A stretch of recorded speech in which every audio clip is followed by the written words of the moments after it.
Está na hora de mais um programa Viver Bem Unimed Campos. Na série Nutrição nos Ciclos da Vida, vamos falar sobre alimentação na gravidez. 21 de setembro é o Dia Mundial do Alzheimer. Vamos abordar essa doença que atinge a mais de 1 milhão de brasileiros. No quadro Coma Bem e Viva Melhor, tem uma deliciosa receita de pão de liquidificador. O Viver Bem Unimed Campos começa agora. Quase sempre muito esperada, a gravidez é um momento muito especial na vida da mulher. Mas não é nada fácil saber o que pode e o que não deve fazer parte da sua alimentação. Vamos então a mais um episódio da série Nutrição nos Ciclos da Vida. Hoje, dando continuidade ao nosso quadro sobre nutrição nos ciclos da vida, nós vamos falar sobre alimentação na gestação. A gravidez é uma fase que inspira muitos cuidados, que são fundamentais tanto para a saúde da mãe quanto do bebê que está para nascer. Muitas dúvidas são frequentes nesse momento. O que comer, se é preciso comer em dobro, o que não se deve comer, entre outras. Em primeiro lugar, é importante lembrar que a mulher grávida tem sim as suas demandas nutricionais aumentadas, afinal de contas ela tem as suas necessidades e as necessidades do bebê, porém ela não necessita comer em dobro. Pelo contrário, a alimentação sempre deverá ser equilibrada, porque uma mãe bem nutrida é capaz de fornecer todos os nutrientes necessários para garantir um bom desenvolvimento do bebê. Os desajustes alimentares podem levar a diversas disfunções no nascimento até a fase adulta, além de aumentar a tendência de obesidade, hipertensão, diabetes e ainda contribuir para diminuir as complicações durante a gravidez. As recomendações nutricionais para uma mulher grávida estão relacionadas a uma alimentação mais saudável e mais natural. Por isso, é importante que ela faça pelo menos 5 refeições ao dia, que ela não pule as refeições principais e faça pequenos lanches intermediários, e que ela não fique muito tempo de jejum, mais de 3 horas sem comer. Consuma diariamente alimentos como cereais, tubérculos e massas na sua forma integral, frutas, verduras e legumes, porque um prato colorido é sempre rico em muitas vitaminas e minerais que são extremamente importantes nessa fase. Consuma também leguminosas como feijão, lentilha e o grão de bico, porque são fontes de proteínas, de vitaminas e minerais. E lembre-se que para absorver o ferro dos alimentos de origem vegetal, como das leguminosas e dos vegetais, você precisa, na mesma refeição, consumir algum alimento que seja rico em vitamina C, como frutas cítricas, laranja, abacaxi, morango. Leites e derivados de carnes também são muito importantes. Prefira as carnes magras, com baixo teor de gordura, como filé mignon, patinho e lagarto. Retire a gordura aparente ou a pele das aves antes do preparo. Leites e derivados são boas fontes de cálcio na alimentação, que é um mineral muito importante para o crescimento e o desenvolvimento dos ossos e dos dentes. Evite misturar alimentos que são ricos em cálcio e ferro na mesma refeição, porque o cálcio pode atrapalhar a absorção do ferro. Diminua também o consumo de gorduras. Fique atento ao rótulo dos alimentos. Não consuma aqueles que contêm gordura trans na sua composição. Evite os alimentos embutidos, como salsicha, salame, presunto, além de queijos muito amarelados, salgadinhos, alimentos congelados, sorvetes, entre outros.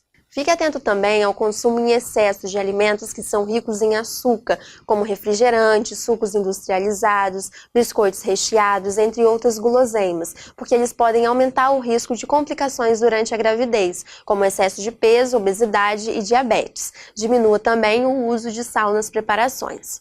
Existem alguns nutrientes que são essenciais durante a gestação por diversos motivos, principalmente porque eles contribuem para uma boa formação do feto. Entre eles a gente destaca o ácido fólico, que reduz o risco de má formação do tubo neural do bebê, e a gente encontra nas leguminosas, vegetais verdes escuros e cereais integrais. Outro nutriente também muito importante é o ferro. A deficiência desse mineral pode gerar problemas como baixo peso ao nascer, prematuridade e mortalidade perinatal. Aumente o consumo de carnes, peixes, leguminosas como feijão e o grão de bico e hortaliças verdes escuras. E não se esqueça de, junto na mesma refeição, consumir algum alimento rico em vitamina C, como as frutas cítricas. O iodo também é um mineral muito importante, porque sua deficiência pode comprometer o desenvolvimento cognitivo fetal. Peixes, crustáceos, algas, vegetais de forma geral, carnes, leites e derivados são boas fontes desse mineral. Cálcio e vitamina D também são importantes, porque o cálcio ajuda na construção dos dentes e de ossos fortes e a vitamina D vai auxiliar na fixação do cálcio.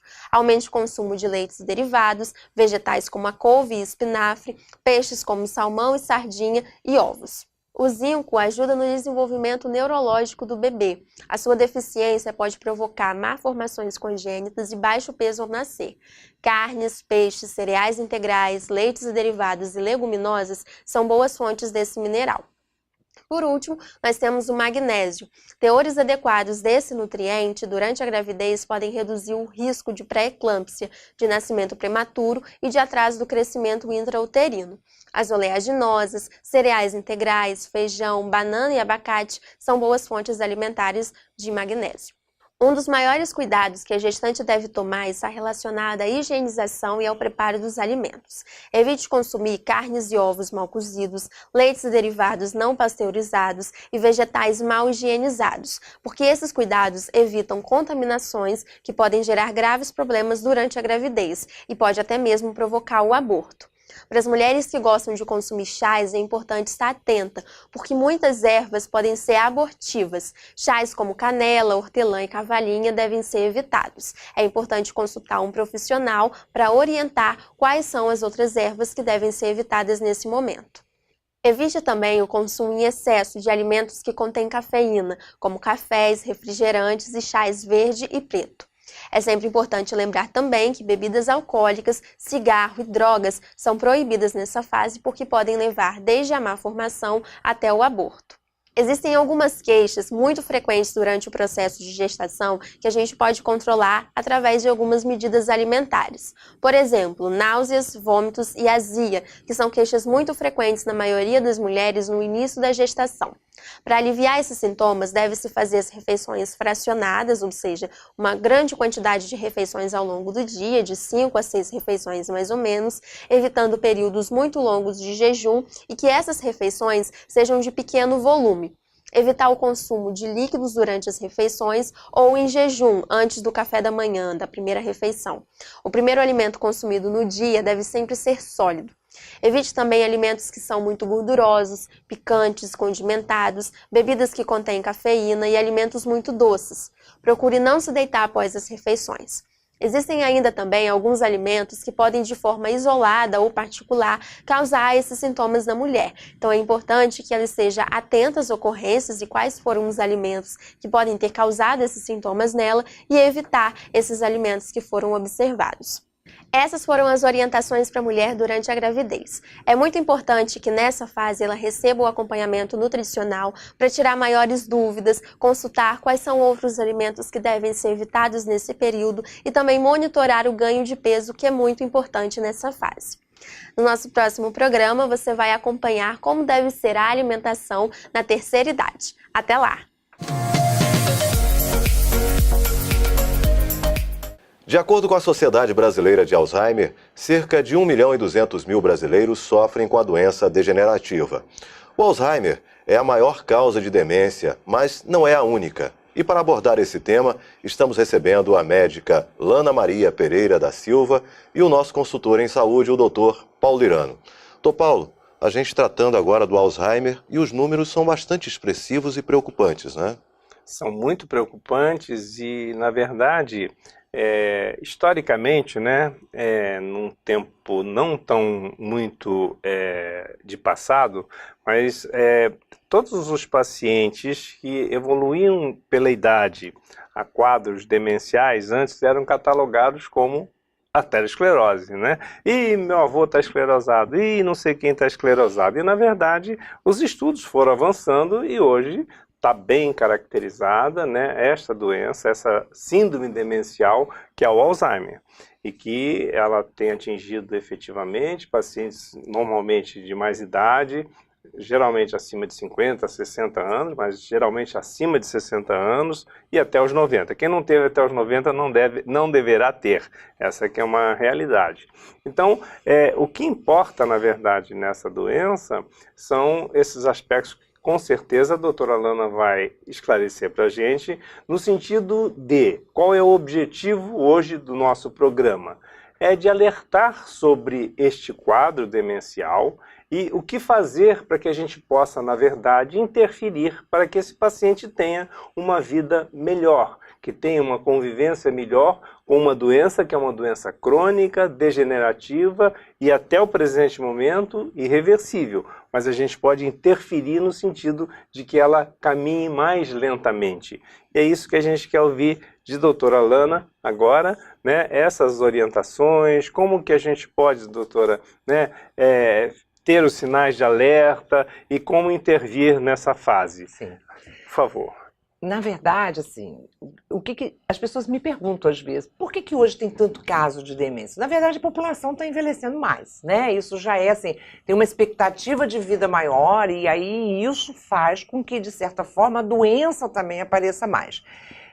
De fato, essa questão ainda tem alguns pacientes que falam assim, acho que meu pai está esclerosando, né? Então, assim, na verdade, a demência ela é uma patologia que tem como seu primeiro sintoma o déficit cognitivo. E aí a gente tem que pensar assim, déficit cognitivo seriam quais, né? Qual a parte da cognição que eu tenho que pensar? A memória, né? A linguagem, a percepção, a execução, a dificuldade de executar. Então a gente começa a perceber que esse idoso, né, ele começa a ter dificuldade de se colocar, de se perder dentro de casa, de se perder a caminho da padaria para casa. Ou seja, ele sai de casa, vai à padaria e não consegue voltar. Não só porque ele não tem memória da volta, mas porque ele não consegue mais, né, executar aquilo com facilidade. Ele não consegue mais se colocar. Ele entende até, às vezes, que a filha é uma vizinha, muitas das vezes ele não reconhece. E aí, às vezes, a família pensa, isso é idade. E aí eu sempre digo, o fato de envelhecer não significa que você tenha que ter essas doenças. É comum que essas doenças aconteçam no idoso, mas a gente precisa trabalhar isso, né? Lidar com isso e buscar tratamento. Então, assim, a primeira coisa é fazer um diagnóstico correto, né? É procurar um profissional que possa fazer esse diagnóstico. Como é que isso é feito? Isso é feito através de testes neuropsicológicos, avaliações que vão trabalhar, me dizer assim, memória, execução, através de um mecanismo que a gente chama de Mini-Mental e os exames. Ah, mas o exame vai me dar certeza que eu tenho demência? Não, não vai me dar. E que demência é essa, né? Eu acho que isso que a gente tem que trazer aqui, que é importante, assim, demência é o conjunto, né? É a doença, mas ela tem diversas divisões. Tem demência de Alzheimer, demência vascular, frontotemporal, e cada uma delas ocorre por fatores etiológicos diferenciados. Todas são degenerativas, né? Você tem as que, de certa forma, podem ser reversíveis ou irreversíveis. Você tem uma doença uma demência alcoólica, ela pode ser considerada irreversível, dependendo do nível do alcoolismo. Então, assim, existem várias, mas qual que é a principal? Demência de Alzheimer. Eu acho que esse é o nosso foco, né? Até porque é a que mais todo mundo escuta falar. É uma doença degenerativa, não tem a tendência é ela piorar. Eu brinco assim, no sentido de explicar, né? Que às vezes o familiar ele fica tão chocado quando ele recebe isso que a gente precisa explicar. É como se quando você pega um paciente de idade, que você faz um diagnóstico, né, que tem demência de Alzheimer, é como se eu pegasse um carro, pusesse ele na ladeira e puxasse o freio de mão. O medicamento vai manter ele ali. Aos poucos, aquela ladeira ela é tão, né, íngreme que aquele freio de mão não vai dar conta do carro. Ele aos poucos vai começar a descer. Vai travar a doença por um período, mas em algum momento ela vai evoluir. Então hoje o que a gente tem de medicação, de tratamento, além do fato, né, desse paciente fazer o uso de medicamento, é ele poder ter acesso ao psicólogo, ao fonoaudiólogo, ao fisioterapeuta. A família está envolvida, a gente hoje trabalha muito com musicoterapia, a gente conversa com a família, escuta música, faz dança, coloca ele lá no Centro de Demência de Alzheimer, a gente às vezes coloca isso para o paciente, né? A gente teve um momento assim que a gente fazia muita dança com eles, agora a gente está com um grupo de pacientes mais assim, avançados, e isso é muito bom, eles conseguem, a gente trabalha isso, os psicólogos, o fisioterapeuta, as fonoaudiólogos, porque você consegue puxar com que o paciente evolua mais lentamente. E eu acho que é isso, assim, o objetivo de quando você faz um diagnóstico é melhorar a qualidade de vida desse idoso. E ajudar a família, né? Porque para o cuidador é assustador você receber, mas a gente sempre fala assim, é uma doença e que a gente tem que dar a melhor qualidade de vida para o nosso familiar, mas é uma doença degenerativa, sem cura. E assim, como é que eu faço para não ter demência? Não é possível, né? Não há nada que nos impeça de ter demência. É uma doença que tem um fator familiar, hereditário, genético. Algumas pessoas da família vão ter, outras não. A gente não sabe as razões, né? A gente sabe que algumas pessoas vão desenvolver, algumas famílias têm mais facilidade de desenvolver, tem mais pessoas com quadro de demência. Mas eu penso que hoje, por exemplo, se eu tenho alguém na minha família, eu tenho que criar perspectivas para para que isso aconteça um tempo mais tarde. Então, assim, eu sempre falo com os pacientes, ler é um negócio fundamental. Palavras cruzadas é tudo que você pode fazer que faça com que você trabalhe mais a memória, lide mais com isso, busque mais, trabalhe mais a execução, né? A tirar o idoso mais de casa, aquele idoso que fica muito em casa. E um outro alerta, que um diagnóstico diferencial é depressão. Então, às vezes o idoso, ele começa com depressão e ele vai evoluir. E aí ele trata a depressão, mas acha que não tem significado. E aí a gente tem que ter esse alerta, porque às vezes é um diagnóstico diferencial, ele tem um déficit cognitivo, você trata, ele volta, responde bem, melhora, né, a capacidade cognitiva dele, ou aquela depressão está antecipando uma demência. Então, eu acho que assim, a gente tem sempre que incentivar. Os grupos, eles têm uma importância grande nessa relação, Sim, né? No sim. caso desse paciente que já está apresentando um quadro de demência, Sim. com esse processo de vontade de viver, melhorar a qualidade de vida? Eu acho que o grupo é fundamental, né? Eu acho que o grupo no todo, grupo social, o grupo família, comunidade, igreja, eu acho que assim, o contexto de você pegar um idoso, colocar ele no meio de outras pessoas, algumas famílias, a gente observa que pensa que não, eu vou ficar com vergonha, meu pai vai falar coisa. Eu acho que às vezes a gente vê isso, assim, o paciente num grupo de igreja, por exemplo, e ele evolui bem, ele fica ali, ele consegue ler, ele consegue... Eu tenho uma paciente engraçada, as pessoas... A família não queria, né? Eu falei, qual a religião dela? Ela é evangélica. Então vamos levar ela para a igreja, vamos conversar com o pastor, colocar ela em algumas atividades. E isso deu um up na vida dela, assim. Tem demência? Tem. O diagnóstico dela é demência. Porém, ela está conseguindo, assim, aumentar um pouco mais essa evolução, vamos dizer assim, estender mais para que haja essa evolução. Quando a gente ouve esse cenário todo, doutora, a gente vê que há uma frequência efetivamente muito grande, né, desse quadro demencial por conta do Alzheimer. Isso está bem patenteado, bem claro.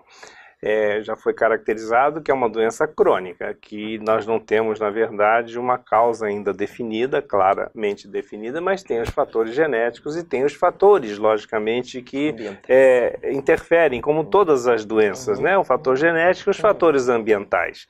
Ambientais esses que implicam na qualidade de vida, no modo de vida, nesse ter um seio familiar forte em que vai ter sempre o apoio e a atenção da família. Então, tenho visto que isso é muito importante na vida dessas pessoas.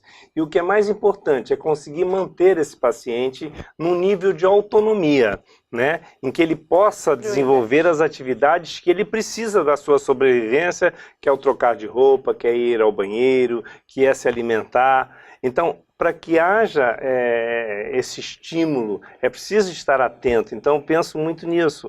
E a família, nesse momento, é fundamental. Quanto à socialização, né, dita aqui, também é de fundamental importância. Então, tudo que puder fazer para manter esta mente ativa, trabalhando, pensando, se realizando, realizando expectativas da própria ansiedade, são fatores extremamente importantes e positivos para que a gente possa manter. Então, aquele isolamento que muitas das vezes a gente vê nas famílias com os idosos, isto é extremamente grave, é ruim para o paciente, estando ele com Alzheimer ou não. Então, eu acho que a pitada do amor da família, né? A família apoiando o idoso, é fundamental para que a gente possa manter este idoso ativo, permanentemente integrado ao meio, ao seu meio, com atividades, né, em que ele possa exercer este pensamento, fazer o exercício do raciocínio. Isso é uma das características que a pessoa vai perdendo este raciocínio lógico, perdendo como fazer uma conta mais simples, né, esquecendo as coisas onde não deveria esquecer, colocando as coisas em lugares onde não deveria colocar, a chave do carro na geladeira, coisas desse tipo, são sinais de alerta que às vezes, eu esqueci, esqueci, meu Deus, como é que... esqueci o telefone que eu ligava todo dia. Então, aquelas coisas do dia a dia, quando isso for identificado, não pode ser, não, é porque ele está esquecido, é porque está velho, é porque... Não, pelo amor de Deus. Se tiver algum sinal desses, diferentes do dia a dia, esse paciente tem que ser encaminhado ao profissional que esteja apto a fazer o diagnóstico e conduzir um tratamento que vai, como disse a doutora Lana, impedir essa evolução de uma forma mais veloz. O que a gente pode fazer, e tem resultado muito positivo, é esta abordagem no sentido de, né, doutora Lana, de evitar que isto vá numa velocidade maior, atingindo graus piores. Por quê? Qual o grau pior? É quando a pessoa perde a autonomia. Ela perde a capacidade de se defender e de subsistir sozinho. Aí ela precisa de outras pessoas, a ponto de ficar numa cama, imobilizado, sem poder se mexer, sem poder fazer nada, e aí surgem as complicações, que é o que acaba acontecendo com pneumonia, infecção urinária, enfim, são aquelas coisas que acontecem. Então, acho que esse é o grande alerta, doutora. Na verdade, eu costumo dizer que o paciente que ele tem demência, seja de Alzheimer, vascular, ele não morre da demência, ele morre das complicações que vai ocorrer. E tem uma fala sua que eu acho perfeita, eu acho família é fundamental para dar apoio nesse momento, assim. Eu tenho um exemplo, né, que eu digo sempre assim, que a gente tem que estar ligado. Né, eu tenho um familiar que tem demência, assim, e um dia eu fui à casa dela, e a coisa que ela mais... Eu amava, eu morei com ela, né, quando eu fui estudar, então ela dizia, eu amava, ela fazia, eu não gosto de quiabo, mas ela fazia a galinha com quiabo, e eu amava, era a única pessoa. E um dia eu fui à casa dela, e eu pedi que ela fizesse, e ela ficou parada na beira do fogão, e eu falei, tia, o que está acontecendo? Eu não lembro a receita. Então ali, eu falei, tem alguma coisa errada. E foi quando a gente, no final, acabamos descobrindo mesmo. Então, assim, é um exemplo simples que eu dou, é uma coisa, né, que eu poderia falar, poxa, não lembra, mas, assim, tudo bem que eu sou da área, isso me chamou a atenção, mas a gente tem que estar ligado nisso. Um idoso que todos os dias faz um caminho e ele se perde, uma idosa que todos os dias senta, faz um casaquinho de tricô e ela não lembra, tem alguma coisa errada. Eu acho que a família... ela é o primeiro ponto. Eu acho, assim, que se esse idoso sozinho é um fator ambiental para ele desenvolver demência, sem dúvida nenhuma. Assim. Então ele não pode ficar sozinho, ele não pode ficar abandonado, ele tem que ser recheado de amor, de cuidados, de atenção. E a família é aquela primeira que vai identificar e a que vai cuidar até o fim. Isso é que é importante. Então, quanto mais pudermos manter uma relação e um equilíbrio neste padrão de vida, de qualidade de vida dos idosos, isto é fundamental, acho que isso é imperativo e eu digo com toda certeza, doutora, pelo que tenho visto também, pela experiência que a gente já tem, né, na vivência médica, e que estamos tendo também uma experiência muito grande num departamento da Unimed, que eu atendo, a gente vê a importância que tem e a diferença que tem quando este paciente é tratado com amor, com carinho, com atenção. Faz toda a diferença. É verdade. Bem, eu gostaria de agradecer a participação da doutora Alana aqui mais uma vez conosco. Hoje a gente tratando esse tema tão importante que certamente alguém da família, né, teve, né, alguém sabe, ou algum amigo, algum vizinho, né, com Alzheimer. Então é fundamental que dentro desse processo de socialização todos estejam atentos e que possam interagir, né, com essa pessoa e com a própria família no caso de uma necessidade. Doutor Paulo, até a próxima semana em mais um programa, né? Mais um, estaremos aí. A gente volta em um instante com uma receita simples e deliciosa de pão de liquidificador. Aguarde aí.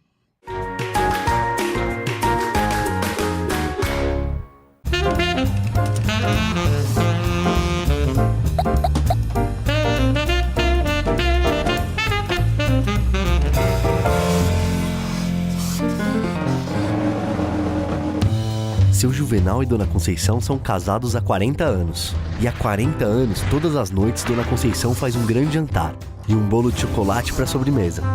Depois de comerem, Dona Conceição toma vinho e seu Juvenal fuma. E os dois se divertem conversando sobre o passado, presente e o futuro. O casamento de seu Juvenal e Dona Conceição é muito saudável. Mas eles têm pressão alta e poderiam ter mais saúde em suas vidas. Quer saber a receita para o bem-estar de quem sofre com a hipertensão? Primeiro, adicione alimentos com pouca gordura saturada. Depois, evite a adição de sal, molhos e caldos prontos nas refeições. Diminua o consumo de doces, bebidas com açúcar e evite o álcool. Pratique exercícios físicos pelo menos 5 vezes por semana. Não fume. Controle o estresse. Administre seus problemas com tranquilidade. Resumindo, a receita é a disciplina. Afinal, a hipertensão pode causar problemas sérios como infarto e acidente vascular cerebral, o AVC. Mas bons hábitos contribuem com o bem-estar, para que a Dona Conceição e seu Juvenal mantenham a pressão em 12/8. Assim, suas vidas podem ser tão saudáveis quanto o seu casamento. Cuidar de você. Esse é o plano. Unimed.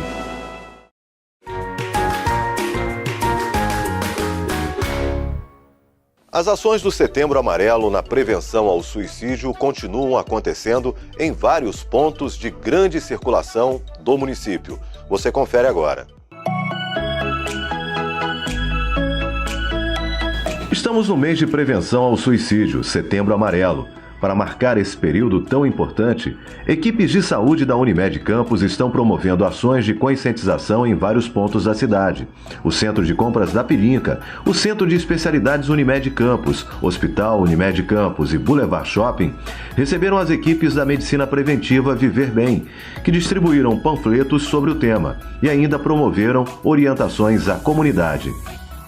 Meu nome é Welderson Terra, estou passando pelo Boulevard e acompanhando o trabalho aqui da Unimed junto a essa campanha contra o suicídio, que trata de pessoas que precisam dessa ajuda, apoio, em um momento difícil da vida, uma dificuldade, pensam em coisas ruins, dá uma força, preste atenção nessas pessoas, vai valer a pena. Meu nome é Lucas de Moura Silva, estou aqui no Shopping Boulevard, estou aqui passando num stand aqui da conscientização do mês contra o suicídio. Acho muito legal a população ficar ciente disso, é uma ideia muito bacana, super apoio e compartilho com vocês.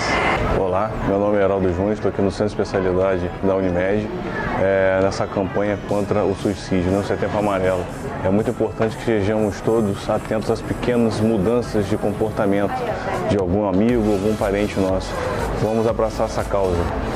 Setembro Amarelo, isso é muito importante.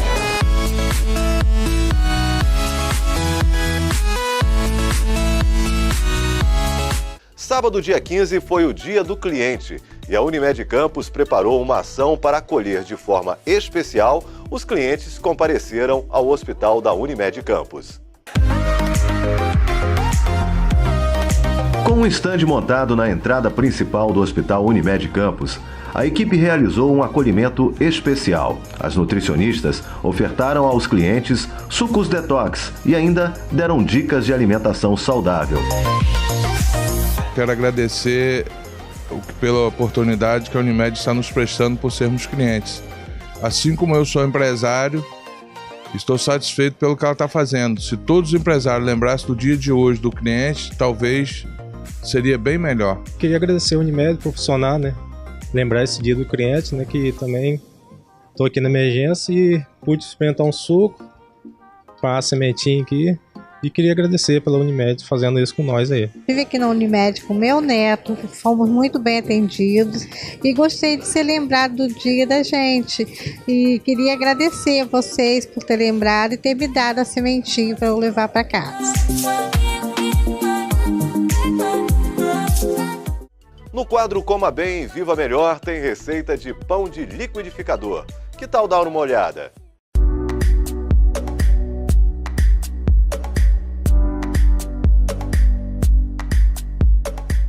Hoje você vai aprender a fazer uma receita de pão diferente. Diferente tanto pelos ingredientes que nós vamos utilizar, porque nós vamos deixar a receita ainda mais saborosa e nutritiva, e também pela forma de preparo. Esse pão é feito no liquidificador e não precisa de sova. Uma das novidades dessa receita é o uso da batata doce, que é um carboidrato de baixo índice glicêmico. Isso quer dizer que a glicose presente nela é absorvida mais lentamente pelo nosso organismo, evitando o que a gente chama de picos de insulina, que pode ser prejudicial, por exemplo, para os diabéticos. Por isso, ela é um carboidrato que pode ser consumido por esse público. Além disso, a batata doce também é rica em fibras, auxilia bastante na saciedade, no bom funcionamento intestinal e até na prevenção de algumas doenças crônicas, e também tem propriedades antioxidantes e detoxificantes. Nessa receita nós vamos utilizar cerca de 1 xícara de batata doce cozida e já amassada. Além da batata doce, nós vamos utilizar também 2 xícaras e 3/4 de farinha de trigo integral, um pote de iogurte natural sem sabor, 2 colheres de sopa de açúcar mascavo, 2 ovos, 1/4 de xícara de azeite, 1 colher de chá de sal, 1 colher de sopa de fermento em pó e chia a gosto, que a gente vai usar para polvilhar o nosso pão. O primeiro passo é bater todos os ingredientes no liquidificador, menos o fermento e a chia.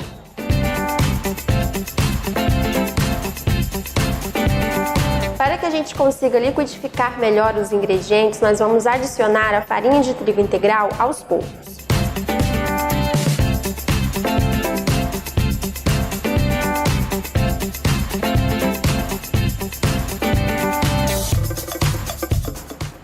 Agora que a nossa mistura já está bastante homogênea, nós vamos acrescentar por último o fermento em pó e vamos bater mais um pouco.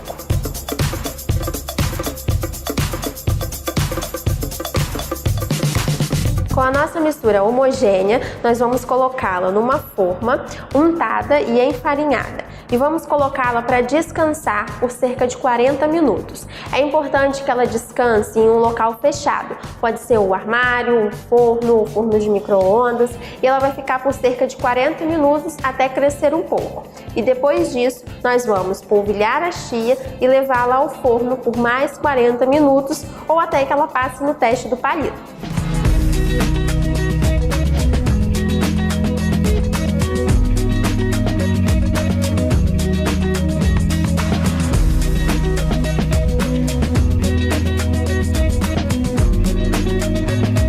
Esse é o nosso pão pronto. No próximo programa você vai aprender a fazer um tabule de couve-flor. Até lá!